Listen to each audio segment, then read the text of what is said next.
celebrating or advertising the fact that we've got the 40th Classic Festival, brought to you by the Classic Motorcycle Racing Register of New Zealand, at the 2nd and 3rd February.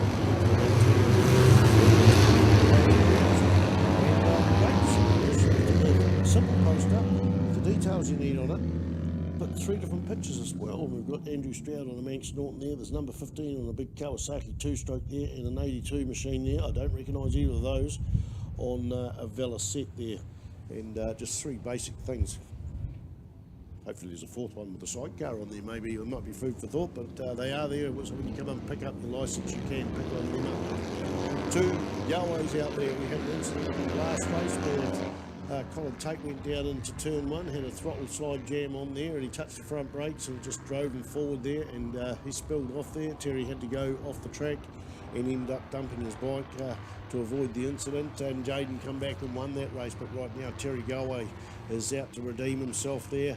He's all happy. It's just one of those racing incidents that yeah, it just happens, but he's got the clear road in front of him about 100 metres. The man with the red helmet there, trying to remember, is that Johnny Stevens on the Triumph Bonneville there in 2nd spot. I'm going to go to the Ctas live footage there, beautiful little screen there, and see if I can pick up his number down the back straight. Here we got 315 comes through, and it is to 454 Michael Hamilton, 454 Michael Hamilton, that's right, that's what shows there on the screen. Well, he's in 3rd place. Jaden Galway's gone through into 2nd spot there, and Paul Arnold on the 140 machine behind him.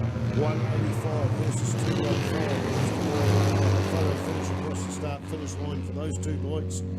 That is Johnny Stevens and Rod Dunshay. Rod on the mighty Vincent Egley, the Swiss-made chassis with the English-made engine. Now, they had a pre-war V-twin Vincent, and during the war the government came along and said we need someone to design an engine for a glider, for a target machine for the planes to practice shooting on. So the Vincent people got in there and produced an engine called the Picador, which went into the aircraft, and then after the war they just took that engine and basically put it almost straight into a motorcycle. There would have been a bit of changes there, and produced the post-war Series B Vincents, then C and D, a few modifications along the line, and of course most people now refer to the first Vincents as Series A. In fact, they were never called Series A because they didn't know where they were going to go, but it's all part of history. Saw a couple of V-twin Series A, I'll call them, doing a tour of New Zealand early this year, and I tell you what, they are $1 million motorcycles, and 2 brothers come out from England, left the bikes here for a while. Maybe one of them stayed in the country. I have no idea. Somebody in the Nelson area may have bought one of these bikes. So that's a bit about the Vincent. Interesting about the Grand Prix Triumphs too is during the war that the Triumph made generator engines for the Lancaster bombers, and they made the barrels, instead of the sprayed out exhaust pipes, they put them parallel and straight ahead. And after the war, the Triumph racing department decided to try one of these generator barrels on the bikes, and found out they were a great engine, and produced the GP Triumph, Grand Prix Triumph, and you'll recognise one of those. Two things in the barrels. The exhaust pipes go straight ahead. It was about clearance in the Lancaster bombers, and there's some screw holes and some bosses on the side of them.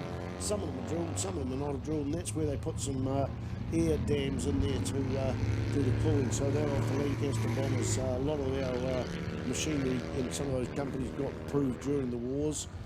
In fact, Hitler had a good plan there.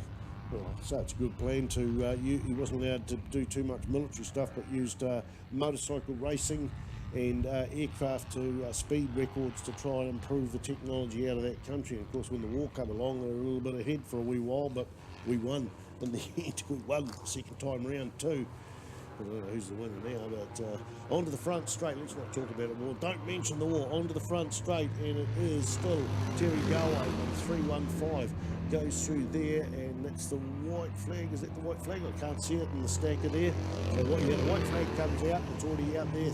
315, 155, father and son, Terry and Jaden Galway there, followed by Mike Hamilton.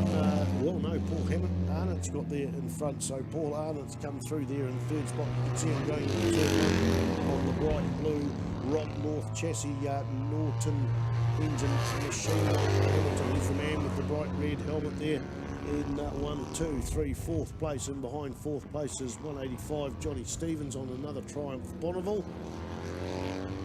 That's an interesting looking chassis, another blue bike. And we go a bit further down there, and it will be Bruce Aiken, Brent Taylor coming through. Have we still got Paul Stanwyck? There should be 3 other bikes out on the track there. Paul Swanwick, sorry, not Stanwyck, Andrew Kidd and Rod Dunshea. Hello, Rod Dunshea's having a problem here. He's further up the field there. Can I see him parked up anywhere around the track? I didn't see a bike come into the pits, but that's according to my timing straight. Here comes Andrew Kidd on the 163 machine.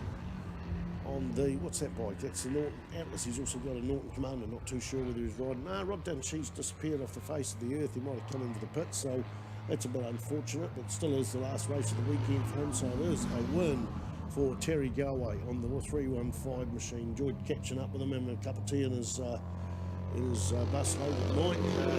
Nice refreshment before we go to bed, and a couple of other people in there. Always good to see him and his family at the track, especially Jaden and Jamie. Checkered flag there for 3rd place, Paul Arnott. Martin Hamilton comes through there, takes 5th place, followed by 185 Johnny Stevens.